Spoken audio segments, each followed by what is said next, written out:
Hinebra fans, sigurado masusurpresa dito sa ating tatalakayin patungkol kay Scottie Thompson. And bagong import na si Brandon Edwards, gaano nga ba kalakas? Spotted sa Terra Firma Jeep, practice, etong sila Stanley and Christian Stan Hardinger.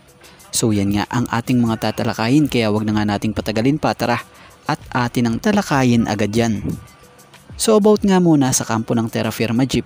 Sa isang video clip nga po na ito, credit po sa may-ari ng video na to, kapansin-pansin na present na sa ensayo ang mga bagong player ng Terra Firma na sila Stanley Pringle and Christian Stan Hardinger. Matatanda ang parte ang dalawang ito ng big trade na naganap kamakailan lang. So by the way, ngayong nasa jeep na nga po ang dalawa ni Pringle and si Stan. Good luck para sa kanilang panibagong journey sa iba naman nilang koponan. At mapunta naman tayo rito sa Terra Firma Jeep pa din. May nakahanda na nga pong import ang Terra Firma this upcoming PBA Governors Cup, kung saan tinapik nila ang 32-year-old na Amerikano na si Brandon Edwards. Si Brandon Edwards ay ang lehitimo talaga nitong position ay power forward. May taas na 6'6", produkto ng NCAA Division 1 UT Arlington. So dekada na nga rin po ang experience nito sa ngayon sa paglalaro ng pro. So he spent much of his career sa Europa na nagsimula sa paglalaro sa Spain, Greece, Finland, Israel, and France. Pero huling naglaro ito in Kosovo, kung saan natulungan niya ang kanyang koponan na Trepka na mapanalunan ang kampyonato ng 2023-24 Superliga Crown. Siya nga pala, sa mga hindi nakakaalam, nag-average sa paglalaro ito si Brandon Edwards sa Kosovo ng 8.6 points per game, 5.4 rebounds per game, 1.0 assists per game, 0.6 steals per game, and 0.4 blocks per game. Siya nga pala, minsan na rin itong nakapaglaro sa Asia noon, para noon sa ABL sa team ng Macau Black Bears, na kung saan nag-average siya rito sa kanyang 12 games na laro ng 18 points per game, 11.4 rebounds per game, and 1.9 blocks per game.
At mapunta naman tayo sa isang manlalaro ng Barangay Ginebra na kamakailan lang ay di nakakalaro dahil sa kanyang injury. So ito ay si Scottie Thompson.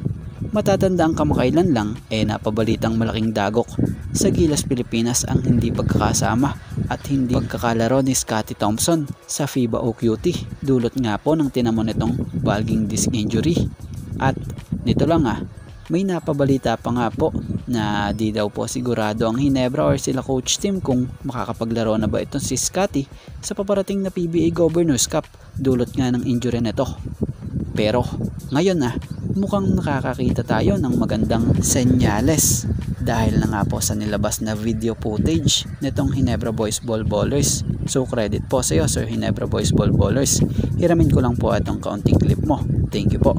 Kapansin-pansin dito sa video clip na ito na nakikipagbiroan siya sa mga ball ballers ng Ginebra habang nag-e-ensayo ng free throw shooting niya. So kung ganito yung nakikita natin, sa tingin naman natin malaking good news to para sa team ng Ginebra at sa tingin natin possible na makapaglaro ito sa PBA Governors Cup dahil sa nakakapag-shooting na nga siya at andito siya sa naging ensayo ng Ginebra. Kaya naman magandang senyales ito kung ganito.